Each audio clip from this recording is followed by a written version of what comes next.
ጌታ ኢየሱስ አምላክ ነኝ ብሏልን? በቅድሚያ የዩቲዩብ አልጎሪዝም ይህንን ቪዲዮ ለብዙ ሰዎች ማድረስ እንዲችል ላይክ፣ ሼር፣ ኮሜንት እንድታደርጉ በፍቅር እንጠይቃችኋለን። እንዲሁም ለመጀመሪያ ጊዜ ወደዚህ ቻናል ከመጣችሁ ሰብስክራይብ ማድረግ አትዘንጉ። ይህ ጥያቄ እጅግ አስፈላጊ ነው፣ ምክንያቱም ደግሞ የክርስትና መሰረታዊ እምነት በመሆኑ። መጽሐፍ ቅዱስ ይህንን መልስ መስጠት ከቻለ፣ በእርግጥ ኢየሱስ አምላክ ነው ብለን መደምደም ከቻልን፣ ደግሞ ያደረገውንና የተናገረውን እንደ ዋዛ መቁጠር አንችልም። በእርግጥ አምላክ ከሆነ በምድር ላይ ሆኖ ያስተማራቸውን ትምህርቶች እንዲሁም ለሰው ልጅ ብሎ በመስቀል ላይ ዋጋ መክፈሉን እንደ ዋዛ መቁጠር አንችልም። ስለዚህ ይህንን አጭር ድምፅ ስታደምጡ በማስተዋል እንድታደምጡት እጠይቃችኋለሁ። በብሉይ ኪዳን ላይ አይሁዳውያንን ከግብፅ ባርነት ለማውጣት የተመረጠው ሙሴ ወይም ሙሳ በሚነድ ቁጥቋጦ ውስጥ ሆኖ እግዚአብሔር ሲናገረው አንድ ጥያቄ ጠይቆት ነበር። የማስወጣው ሕዝብ ማን ላከ ብሎ ከጠየቀኝ ምን ብዬ ልንገራቸው የሚል ጥያቄ። ለዚህ የሙሴ ጥያቄ እግዚአብሔር የሰጠው ምላሽ ይህንን ይመስል ነበር። እግዚአብሔር ሙሴን እንዲህ አለው፣ እኔ ያለሁና የምኖር ነኝ፣ ስለዚህ እኔ ነኝ ወደ እናንተ ልኮኛል በላቸው ይላል ዘጸአት ምዕራፍ 3:14 ላይ። ከዚህ በላይ ባነበብኩላችሁ ጥቅስ ውስጥ እግዚአብሔር ራሱን እኔ ነኝ ወይም አይ ኤም ሁ አይ ኤም በማለት ሲመልስለት እናያለን። ይህ ማለት እኔ የሚመስለው እኔኑ ነው፣ ድሮ፣ አሁንም፣ ለወደፊትም እኔ ነኝ፣ መነጻጸሪያ ወይም አምሳያ የለኝም የሚል ጥልቅ ትርጉም ያለው ሲሆን በዕብራይስጥ ያህዌ የሚል አምላክ ራሱን ያስተዋወቀበት ቅዱስ ስም ነው። ኢየሱስ ክርስቶስ በምድር ላይ በነበረበት ጊዜ ራሱን በተደጋጋሚ በዚህ ስም ጠርቷል። በዮሐንስ ወንጌል ምዕራፍ 8 ከቁጥር 24 ላይ እንዲህ ይላል፣ በኃጢአታችሁ ትሞታላችሁ አልኳችሁ፣ እኔ እንደሆንኩ ባታምኑ በኃጢአታችሁ ትሞታላችሁ አላቸው። በዚህ ክፍል ላይ እንደምናየው አይሁድ ካላመኑ በኃጢአታቸው እንደሚሞቱ ይናገራል። ምን ይመኑ? ኢየሱስ ክርስቶስ እኔ መሆኑን ወይም እኔ መሆኔን ካላመናችሁ እንዳለው ማለት ነው። ከዚህ ትምህርት በኋላ ቁጥር 30 ላይ እንደምናየው ብዙዎች በእርሱ አመኑ ይላል። ይሁን እንጂ በዚያ ስፍራ የነበሩ እጅግ ብዙዎች ስለነበሩ ሌላ ጥያቄ ተጠየቀ። እርሱም በዮሐንስ ወንጌል 8 ከቁጥር 57 ላይ ይገኛል። አይሁድም ገና 50 ዓመት ያልሞላህ አንተ አብርሃምን አይተሃል አሉት። ይህ እጅግ አስፈላጊ ጥያቄ ነው። ለዚህ ጥያቄ ኢየሱስ ምን ብሎ መለሰላቸው? ከቁጥር 58 ላይ እንዲህ ይላል፣ ኢየሱስም እውነት እላችኋለሁ አብርሃም ከመወለዱ በፊት እኔ ነኝ አላቸው። ከዚህ ቀጥሎ ስናይ ያላመኑ አይሁድ ሊወግሩት ድንጋይ እንዳነሱ ይናገራል። ለምን? ምክንያቱም በሥጋ በፊታቸው ቆሞ የሚያወራው እርሱ ሙሴን እኔ ነኝ ብሎ ያወራው ራሱ አካል እንደሆነ እየተናገረ ስለነበረ ማመን ተስኗቸው ነበር። በዚህ ውስጥ ለአይሁድ በሚገባቸው መንገድ ኢየሱስ አምላክ መሆኑን እንዲሁም በመወለድ ያልጀመረ እና ከማርያም ከመወለዱ በፊት የነበረ መሆኑን ተናገራቸው። ተወልዶ ወደ ምድር ከመምጣቱ በፊት ነበርኩኝ ካለ ሰው ብቻ ለመሆኑን መረዳት አይከብደንም። በዮሐንስ ወንጌል ምዕራፍ 10 ከ30 እስከ 31 ላይ ደግሞ እንዲህ የሚል እናገኛለን፣ እኔና አብ አንድ ነን፣ አይሁድም ሊወግሩት ድንጋይ አነሱ ይላል። አይሁድ ምን አስቆጣቸው? ምክንያቱም ኢየሱስ ራሱ ከአብ ጋር እኩል እንደሆነ እየተናገረ ስለነበረ ነው። ጌታ ኢየሱስ ክርስቶስ ለሞት ታልፎ ሊሰጥ በነበረበት ጊዜ የሃይማኖት ሰዎችና ወታደሮች መጥተው ሊይዙት ሲል ኢየሱስ እንዲህ ብሎ አወራቸው። ኢየሱስም የሚመጣበትን ሁሉ አውቆ መጣና ማንን ትፈልጋላችሁ አላቸው። የናዝሬቱ ኢየሱስን ብለው መለሱለት። ኢየሱስም እኔ ነኝ አላቸው። አሳልፎ የሰጠውም ይሁዳ ደግሞ ከነርሱ ጋር ቆሞ ነበር።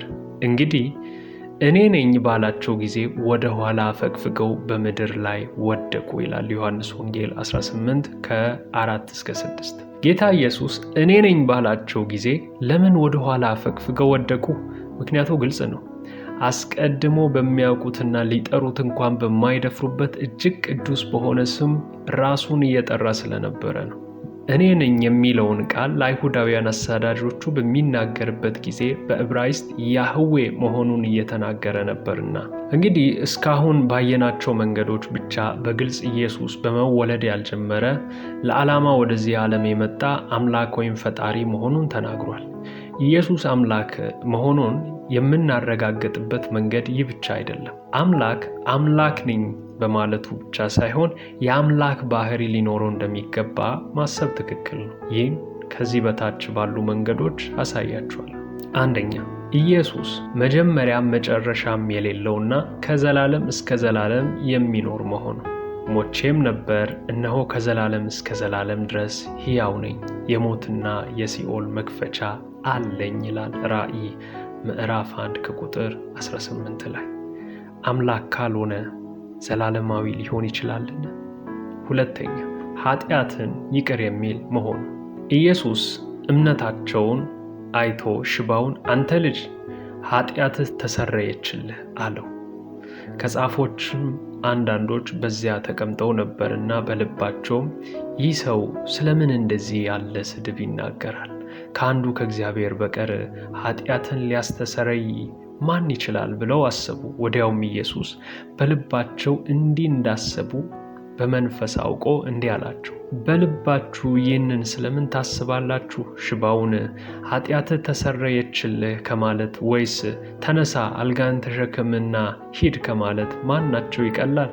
ነገር ግን ለሰው ልጅ በምድር ላይ ኃጢአትን ሊያስተሰርይ ስልጣን እንዳለው እንድታውቁ ነው ይላል ማርቆስ ምዕራፍ 2 ከ5 እስከ 10። ከአምላክ ሌላ ኃጢአትን ይቅር የሚል አለን? ሶስተኛ፣ ኃጢአት የሌለው መሆኑ። ከእናንተ ስለ ኃጢአት የሚወቅሰኝ ማን ነው? እውነት የምናገር ከሆነ እናንተ ስለምን አታምኑኝም? ዮሐንስ ወንጌል ምዕራፍ 8 ከቁጥር 46። ከአምላክ ሌላ ፍጹምና ኃጢአት የሌለው አለን? አራተኛ፣ አምልኮና ስግደት የሚቀበል መሆኑ። ዮሐንስ ወንጌል ምዕራፍ 9 ከቁጥር 38 ላይ እንደዚህ ይላል፣ እርሱም ጌታ ሆይ አምናለሁ አለ፣ ሰገደለትም ይላል። ከአምላክ ሌላ ስግደትን የሚቀበልና ስግደት የሚገባው አለን? አምስተኛ፣ በአንድ ጊዜ በሁሉ ቦታ መገኘት። ማቴዎስ ወንጌል ምዕራፍ 28 ከቁጥር 20 ላይ እንደዚህ ይላል፣ እነሆም እኔ እስከ ዓለም ፍጻሜ ድረስ ሁልጊዜ ከእናንተ ጋር ነኝ። ከአምላክ ሌላ በሁሉ ቦታ ካለ ገደብ መገኘት የሚችላለን? ስድስተኛ፣ የአብ ፍጹም አምሳያ መሆኑ። እኔንስ ብታውቁኝ አባቴን ደግሞ ባወቃችሁ ነበር፣ ካሁን ጀምራችሁ ታውቁታላችሁ አይታችሁትማል አለው። ዮሐንስ ወንጌል 14 ከቁጥር 7 ላይ። አምላክ ባይሆን እርሱን ማወቅ አብን ከማወቅ ጋር የሚተካከል ሊሆን ይችላልን?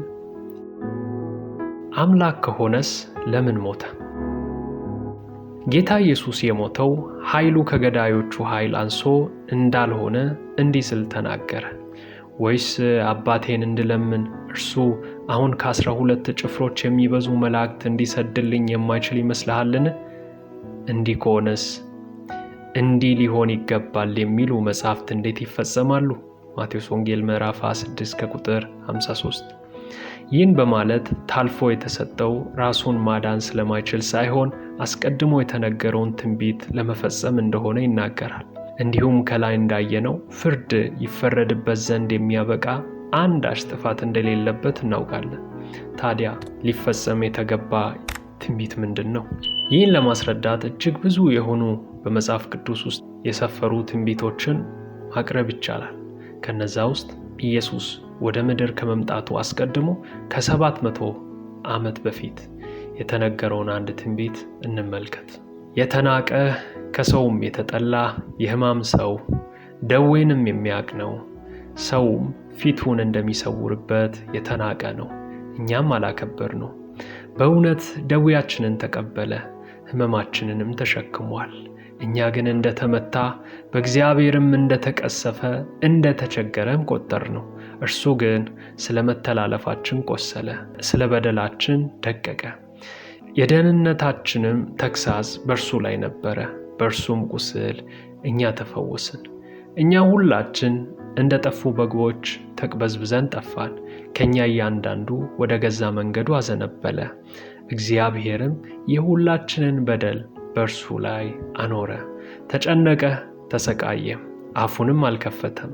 ለመታረድ እንደሚነዳ ጠቦት በሸላቾች ፊት ዝም እንደሚል በግ እንዲሁ አፉን አልከፈተም። ኢሳይያስ ምዕራፍ 53 ከቁጥር 3 እስከ 7። ይህ አስቀድሞ የተነገረ መሆኑ የመጽሐፍ ቅዱስ እውነተኛነት አንዱ ማስረገጫ ነው። አስተውል። እርሱ ግን ስለ መተላለፋችን ቆሰለ፣ ስለ በደላችን ደቀቀ፣ እግዚአብሔርም የሁላችንን በደል በእርሱ ላይ አኖረ ይላል። ለምን የእኛ በደል በእርሱ ላይ ሆነ? ሰው ሁሉ በደለኛ በመሆኑ ቅጣት ይገባዋል።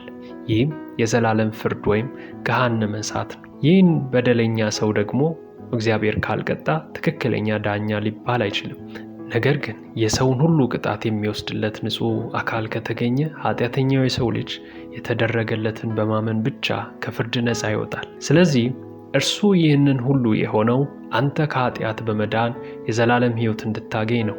የሰው ልጅ ሃይማኖታዊ ግዴታዎችን በመፈጸም ውጫዊ ሰውነቱን በመታጠብ በመጾምና በመጸለይ ከኃጢአት በመዳን የዘላለም ሕይወትን አያገኝም። ይህንን በማድረግ መዳን የምትችል ኖሮ የኃጢአተኛነት ስሜት ባልተሰማ ነበር። የፈሰሰው የኢየሱስ ደም ከኃጢአት ሁሉ የሚያነጻ ነው። አንተም አንቺም ከሰማይ የወረደው አምላክ ሰው ሆኖ በከፈለላችሁ ታላቅ የፍቅር ውለታ ብታምኑ ከኃጢአታችሁ ትድናላችሁ። የዘላለምን ሕይወት በነጻ ትቀበላላችሁ። እግዚአብሔር ይወዳችኋል። አሁን ይህንን ጸሎት ባለበት ሆነ በመጸለይ ይህን አስደናቂ የሕይወት ጉዞ አሁኑኑ መጀመር ትችላለህ። ይህንን ከወሰንክ አብረኸኝ ጸልይ። እግዚአብሔር አምላክ ሆይ ስለምትወደኝ አመሰግናለሁ። ከዛሬ ቀን ጀምሮ ሕይወቴን ላንተ አሳልፌ እሰጣለሁ። ኢየሱስ አምላክ መሆኑ የሞተውና ከሙታን የተነሳው እኔን ከኃጢአት ለማዳን እንደሆነ አምናለሁ። እኔ ኃጢአተኛ ሰው ነኝ። ከዛሬ ጀምሮ የሰይጣንን ሥራ ኃጢአትንም ክጃለሁ። ኃጢአቴን በፈሰሰው በኢየሱስ ደም አጥበህ አንጻኝ፣ ሕይወቴን ለውጥ። መንፈስ ቅዱስን ወደ ልቤ ላክ፣ ልጅህም አድርገኝ። ስለተቀበልከኝ አመሰግናለሁ። አሜን።